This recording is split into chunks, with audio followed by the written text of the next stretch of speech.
तो दोस्तों railway group D भर्ती 2024 को लेकर रेलवे भर्ती बोर्ड की तरफ से एक बड़ा बयान जारी हुआ है। जी हाँ दोस्तों, यहाँ पर आईटीआई वर्सेस नॉन आईटीआई का जो मामला चल रहा है रेलवे ग्रुप डी में, तो उसको लेकर जो है रेलवे का ऑफिशियल जवाब आया हुआ है। और ये जो जवाब आया है ये आरटीआई के माध्यम से रेलवे भर्ती बोर्ड ने जवाब दिया है। तो क्या इस बार आईटीआई लागू रहेगा या फिर नॉन आईटीआई रहेगा, यानी 10th रहेगा ओनली क्वालिफिकेशन। तो इस वीडियो में हम लोग जानेंगे कि किसकी बात को जो है रेलवे ने माना है, आईटीआई की बात को इन्होंने मान लिया है या फिर नॉन आईटीआई यानी 10th एलिजिबिलिटी इन्होंने केवल रखा है। तो सब कुछ वीडियो में समझेंगे, बस आप लोग लास्ट तक बने रहिएगा। उससे पहले चैनल को जिन्होंने सब्सक्राइब नहीं किया तो जल्दी से सब्सक्राइब कर लीजिए, क्योंकि यहाँ पर रेलवे भर्ती से रिलेटेड सारी अपडेट आपको देखने को मिल जाती है। यहाँ पर देखिए आरटीआई लगाया गया था, जो कि पूर्व मध्य रेल की तरफ से रिप्लाई आया हुआ है। यहाँ पर देख सकते हैं पूर्व मध्य रेलवे की तरफ से आया हुआ है और ये 10 जनवरी 2025 का है।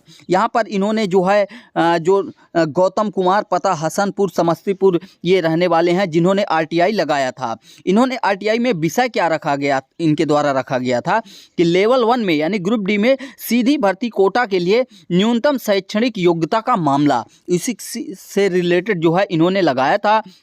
जिसमें रिप्लाई क्या इन्होंने दिया है रेलवे भर्ती बोर्ड ने कि विषयोक्त मामले से संबंधित संदर्भित पत्र के आलोक में सूचित किया जाता है कि रेलवे बोर्ड के पत्र संख्या ये दिनांक 2/1/2025 इन्होंने क्लियर भी किया है कि दिनांक 2 जनवरी 2025 आरबीई नंबर, यहाँ पर इन्होंने नंबर भी जारी किया है कि इसके अनुसार लेवल 1 में सीधी भर्ती कोटा की नियुक्ति हेतु शैक्षणिक योग्यता 10th पास और आईटीआई और इक्विवेलेंट और नेशनल अप्रेंटिसशिप सर्टिफिकेट यानी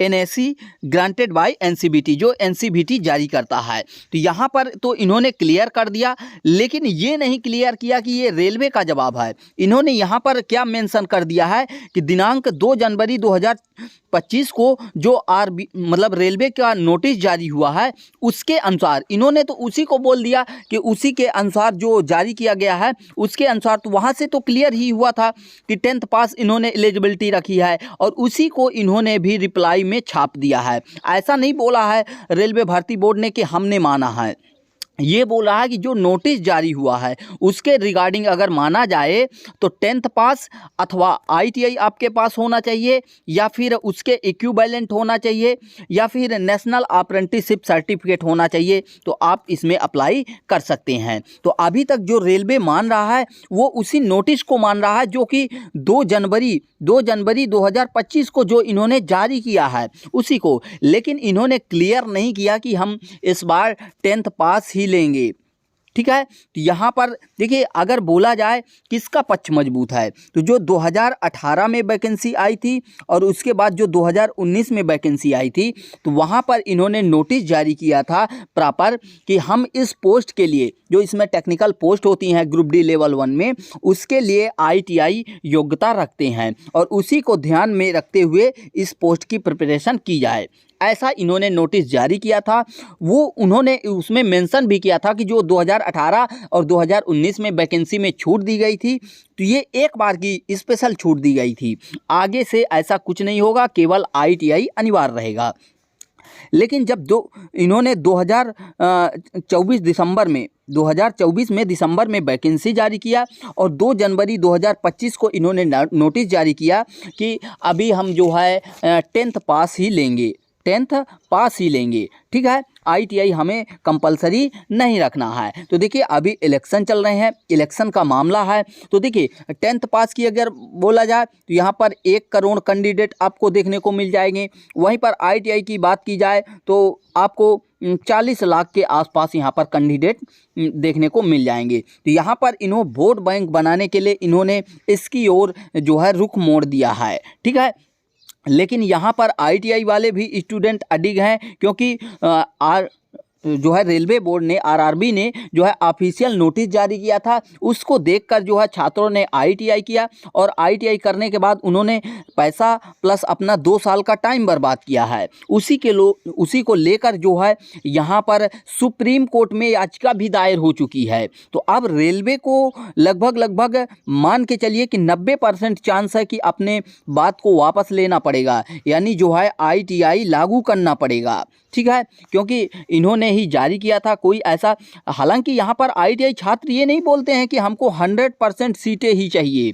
हम आईटीआई छात्रों को तो उतना ही सीटें चाहिए जो कि टेक्निकल हैं, जो इंजीनियरिंग पोस्ट है उन्हीं पर मांग रहे हैं। जो 10th वाली पोस्ट थी, यहाँ पर 10th वाले और आईटीआई वाले आपस में भिड़ रहे हैं। इधर 10th वाले हैं और इधर आईटीआई वाले हैं, ये आपस में ही भिड़े हुए हैं। ये आईटीआई वाले 10th वालों को दोष दे रहे हैं और जबकि 10th वाले आईटीआई को दोष दे रहे हैं। तो यहाँ पर अपनी अपनी जगह दोनों हैं। यहाँ पर 10th वालों का कहना है कि हमारे पास तो पैसा नहीं था कि हम आईटीआई कर सकें, और जो आईटीआई कर चुके हैं तो इनका बोलना है कि हम तो आईटीआई कर चुके हैं, रेलवे ने बोला था तो आईटीआई रखना चाहिए। तो यहाँ पर अपनी अपनी जगह दोनों सही हैं, लेकिन यहाँ पर आप लोगों को बात करनी होगी, यहाँ पर आप लोगों को एकजुट होना होगा, तभी रेलवे आप लोगों की बातों को मानेगा। देखिए, दोनों को क्लियर करके बताता हूँ। 10th वालों को कौन सी पोस्ट चाहिए? जो नॉन आईटीआई वाली पोस्ट है, यानी नॉन टेक्निकल है।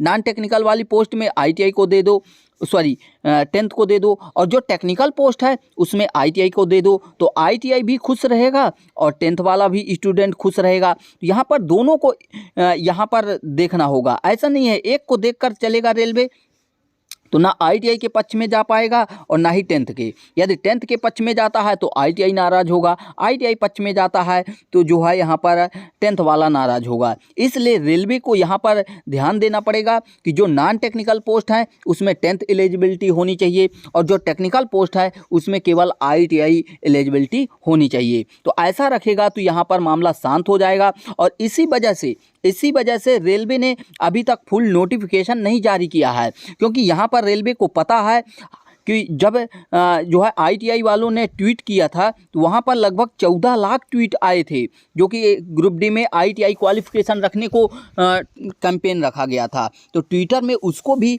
जो है रेलवे इग्नोर नहीं कर रहा है। तो रेलवे में आपस में जो है यहाँ पर मंत्रणा चल रही है कि क्या करना है क्या नहीं करना है। आपको 21 जनवरी को जो है आपको नोटिस फुल नोटिफिकेशन देखने को मिलेगा, तो वहाँ से क्लियर होगा। हालांकि यहाँ पर रेलवे को मानना चाहिए आप आईटीआई के साथ भी गलत कर रहे हैं और 10th के साथ भी गलत कर रहे हैं। जो 10th की पोस्ट है उसमें 10th को दीजिए, जो आईटीआई की है तो आईटीआई को दीजिए। अभी आपने 32,438 पोस्ट रिलीज किया है, लेकिन रेलवे में जो सीटें खाली हैं वह 1.5 लाख के आसपास है। तो आप ऐसा क्यों नहीं कर रहे हैं कि आप 1 लाख सीटें निकालिए, 1 लाख वैकेंसी निकालिए और उसमें आईटीआई का सेपरेट कर दीजिए और 10th का भी सेपरेट कर दीजिए। तो वहाँ से जो है आईटीआई वाला भी खुश रहेगा और 10th वाला भी खुश रहेगा। तो ऐसा कर दे रेलवे तो क्लियर हो जाएगा। अब देखते हैं रेलवे का क्या जवाब आता है। सुप्रीम कोर्ट में याचिका भी दायर हो चुकी है, तो उस हिसाब से देखा जाए तो यहाँ पर आईटीआई के पक्ष में जा रहा है, लेकिन 100% जो है सीटें नहीं जाएंगी।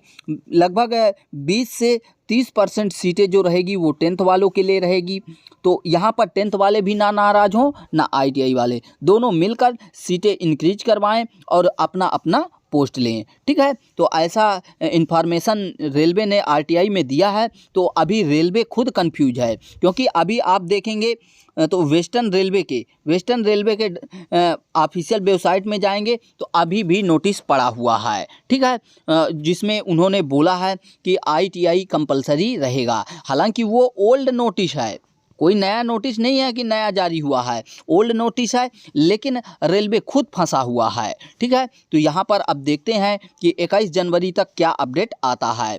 हमारा मानना यही है कि आईटीआई वालों को आईटीआई की पोस्ट दे दो और 10वीं वालों को 10वीं वालों की पोस्ट दे दो, तो दोनों खुश रहेंगे। और यहाँ पर वैकेंसी भी 1 लाख होनी चाहिए। ऐसा नहीं है कि यहाँ पर केवल चेंजेस करना, वैकेंसी भी आप लोगों को इंक्रीज करवाना होगा। तो मिलते हैं नेक्स्ट वीडियो में। Thanks for watching and